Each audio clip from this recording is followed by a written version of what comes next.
A ideia da criação de uma vida humana artificial habita o imaginário humano desde muito antes da existência da ficção científica como conhecemos. É um conceito que pode ser levado diretamente para a alquimia medieval, com a tentativa de criar homúnculos, seres humanos artificiais, mas que se tornou um tema constante na ficção, com a obra mais importante nessa temática sendo Frankenstein, de Mary Shelley, um livro com conceitos constantemente revisitados nas mais diversas roupagens. No início desse ano, estreou no Brasil o filme Pobres Criaturas, do diretor Yorgos Lanthimos, que concorre ao Oscar de melhor filme, uma obra que se debruça em acompanhar a jornada de uma criatura após sair do seu lar cientificamente planejado.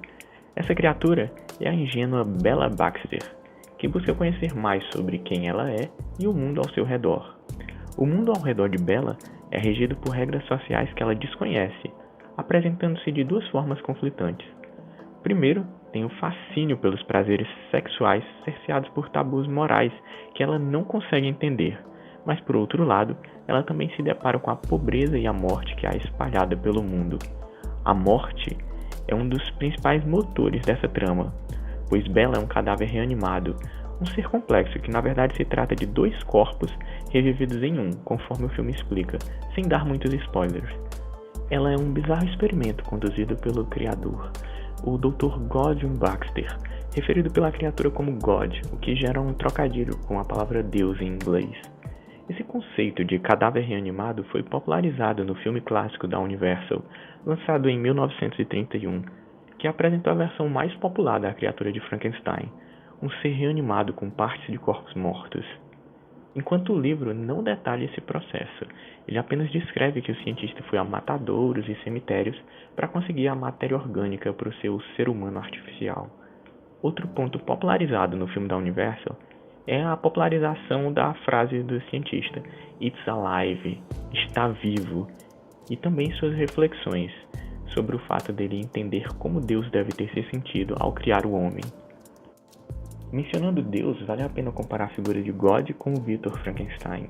Godwin é uma figura que fisicamente se assemelha ao que temos em mente quando imaginamos a criatura de Frankenstein, um homem coberto de cicatrizes, porém ele é bem mais próximo de uma reinterpretação do próprio Victor Frankenstein, o cientista que desafia os limites éticos entre a vida e a morte. Só que diferente do livro Frankenstein da escritora Mary Shelley, que choca o público da época apresentando esse inescrupuloso cientista e sua solitária criatura, Pobres Criaturas de Yorgos Lanthimos nos choca pela observação da sociedade por olhos não humanos, pela perspectiva da Bella, que está distante de quaisquer convenções sociais tradicionais.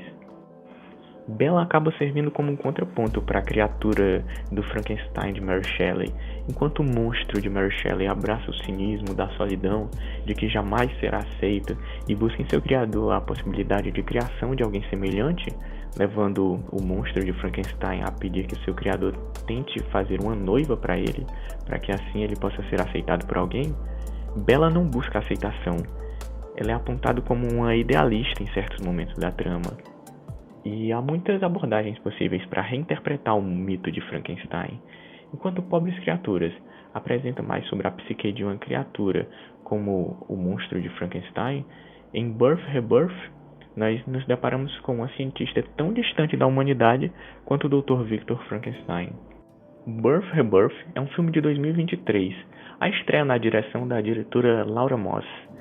Nesse filme acompanhamos a doutora Rose Casper, uma patologista que trabalha no necrotério de um hospital. É uma personagem com uma personalidade antissocial, que vive à margem da sociedade.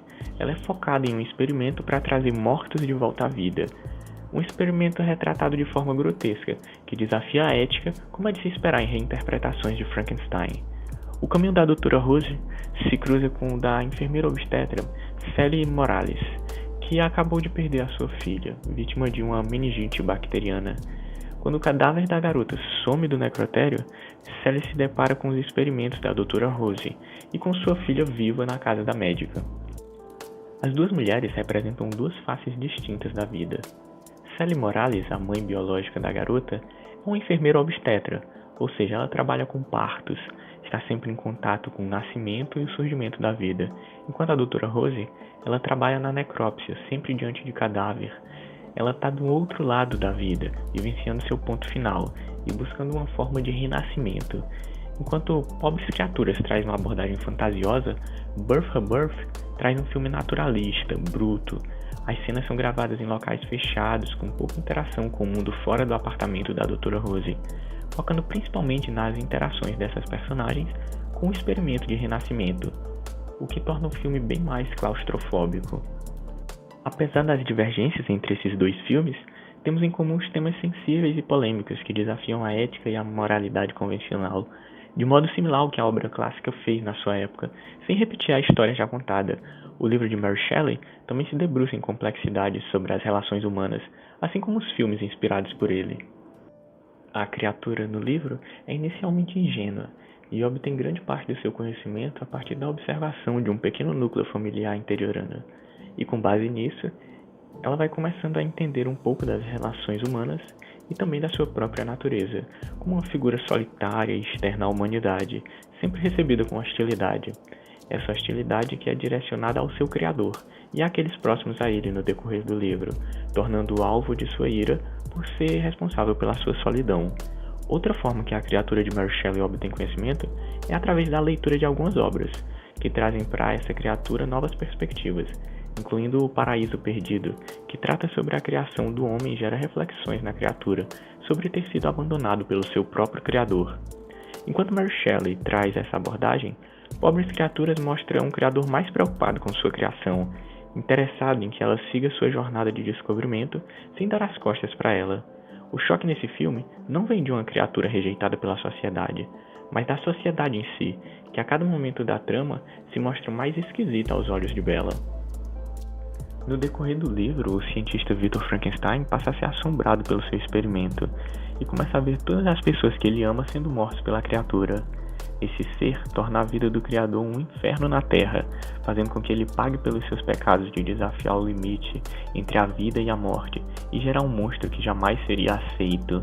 Curiosamente, no livro, a criatura de Frankenstein chega a se comparar com Lúcifer, devido às suas leituras de Paraíso Perdido. Mas nessa tormenta do cientista Victor Frankenstein, a gente pode perceber que ele tem carinho por pessoas próximas a ele, diferente da Dra. Rose em Birth Rebirth, que é retratada como alguém sem afeto por pessoas próximas, usando sua própria mãe como cobaia inicialmente dos seus experimentos e de alguns fetos abortados para dar continuidade aos seus estudos, tornando ela um monstro ainda pior que a criatura que ela busca criar, e aos poucos ela vai corrompendo a Sally. Assim podemos ver que a obra de Mary Shelley permite reflexões distintas sobre criadores e criaturas, principalmente no que tange aos relacionamentos humanos, trazendo a criatura como um observador externo da nossa sociedade e também trazendo reflexões sobre a relação com o criador. Essas reflexões não se encerram por aí. Em uma entrevista, o diretor de cinema Guillermo del Toro descreve o Frankenstein como o livro adolescente por excelência, observando que os sentimentos de que você não pertence, você foi trazido a esse mundo por pessoas que não se importam com você, e você é jogado em um mundo de dor, sofrimento, lágrimas e fome, são uma parte importante da história e que conversam principalmente com a adolescência, gerando ainda mais possibilidades de interpretações para o mito de Frankenstein. Mas por enquanto eu encerro minhas reflexões sobre os filmes Pobres Criaturas e Birth Rebirth. Mas assim que Guillermo del Toro lançar o seu filme sobre o Frankenstein, prometo trazer aqui no canal uma análise sobre esse filme. E se você curtiu minhas reflexões sobre esses filmes, pode deixar o like e se inscrever para mais vídeos.